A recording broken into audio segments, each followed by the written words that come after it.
In geology, a fault is a fracture in the earth. These cracks will run through rock and soil and anything else that gets in the way. If you have ever felt an earthquake, you know what it feels like for the earth to move along one of these fractures. When the earth moves parallel to the fracture, we call it a strike-slip fault. Another way to think of this is as a side-to-side motion.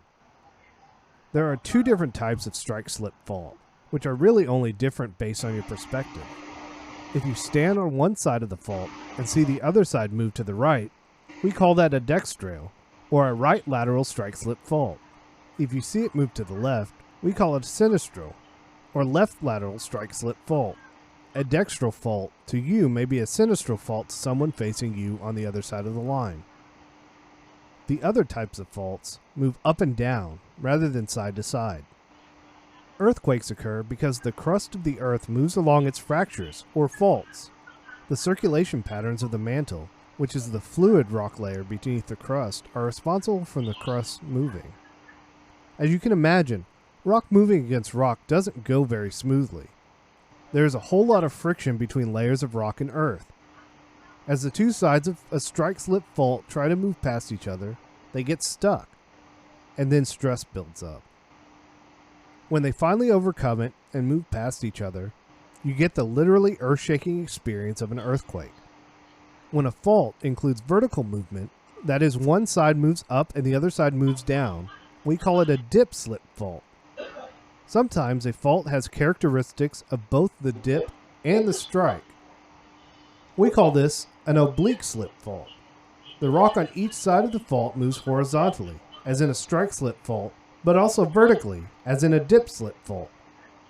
Another type of strike-slip fault is called a transform fault. This is a strike-slip fault that is connected to other faults at each end. A transform fault also makes up part of the boundary between two tectonic plates. Most transform faults are found on the ocean floor, where they connect plate boundaries that separate to create new seafloor. As the seafloor spreads, it opens up and magma flows through the opening to make new rock on the bottom of the ocean. The transform faults zigzag between these spreading points, relieving tension in the crust. The most well-known fault in the United States is both a strike-slip and a transform fault. The San Andreas Fault runs through the west side of California and makes up part of the boundary between North America and the Pacific plates. The movement along this strike-slip fault has caused a number of devastating earthquakes and plenty of smaller disruptions as well. Other examples of transform faults include the Anatolian Fault in Turkey and the Alpine Fault in New Zealand. Faults are fractures in the Earth's crust. A strike-slip fault is a fault that moves laterally or side to side. Faults that move to the right are called dextral or right-lateral. Faults that move to the left are called sinistral or left-lateral. However, this all depends on which side of the fault you're on. When the stress builds up during this kind of movement and releases suddenly, it causes an earthquake. A transform fault is a type of strike-slip that is common on the ocean floor and relieves stress caused by seafloor spreading.